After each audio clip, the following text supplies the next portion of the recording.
We scour the internet for the best things to do in Eastern Taiwan so that you don't need to. If you're into beautiful sceneries, amazing food and bucket list activities, this is the all-in guide you'll need.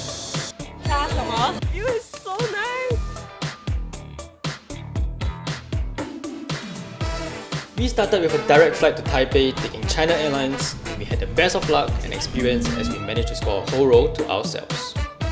After that, change a couple of trains and you will find yourself on the TRA to Chishang.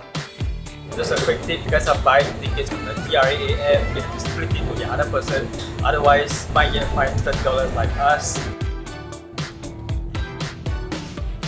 We are mainly here in Chishang to check out the Brown Boulevard, but if you're here during lunchtime, check out this lunch spot which also sells desserts that are all soy-based that's recommended to us by a local. So right now I'm standing right in the center of this wheat field. It's amazing. In the back you can see that there's mountains, you're surrounded, there's literally zero high-rise buildings around right now. So if you're looking to escape like the city life, then this might be a good place to check out. Continuing towards Taitung via the train again, and from there we checked into the nicest accommodation with a view of the sea. Later we had our first hot pot meal at Ning Ji.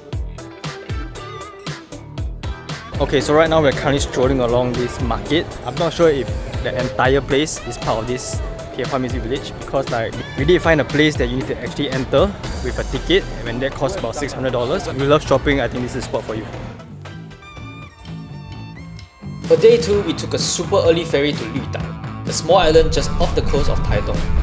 Driving from one end to another takes less than 25 minutes on this island, so if you're going to be exploring around, a bike or car is the way to go. So we currently checked into our accommodations on Lyudao and we found a really cute place. There's something for everyone, so if you want to do glamping or a normal hotel room, or even if you're a solo traveler, you have everything over here. Lyudao has loads of spots to check out, but while having our lunch at this spot, the shop owners were kind enough to recommend some highlights to us.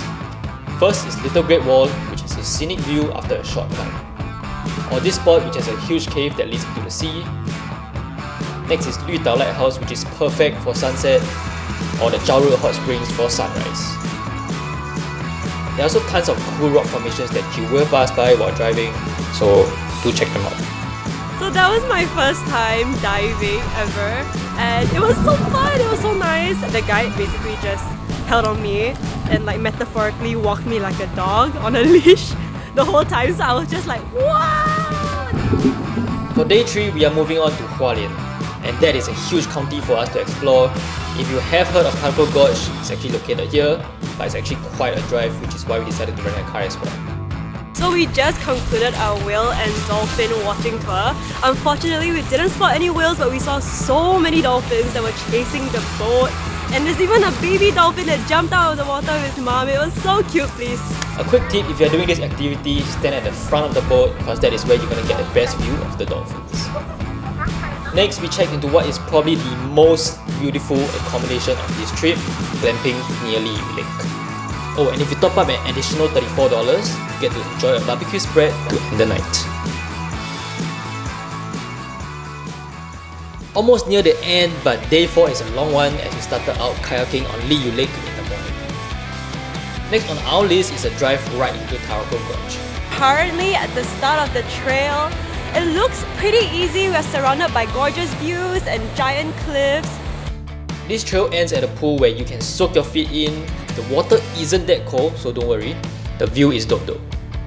Of course, the drive is endless and you can spend a lot of time here, but we decided to just check out this spot where you can spot swallows diving down the gorge and the tunnel of 9 turns before heading to Dongdamen market for our dinner.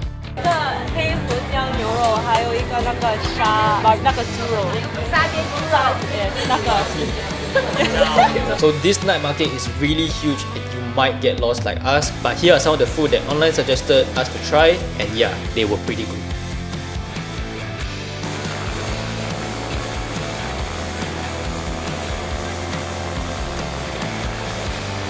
Probably the coolest activity we found on the internet because it's our first time on an aircraft without any covers. That was crazy, the view is so nice! It's our final day here, and after checking out from our beautiful accommodation at Kindness Hotel, we headed for a final meal at this cafe where their decor kind of brought us back in time a little bit. So I need to show you guys how melt in your mouth. This raw fudges.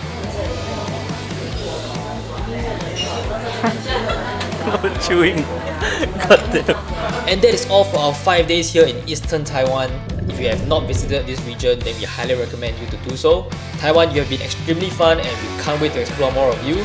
Until then, we'll see you in the next adventure.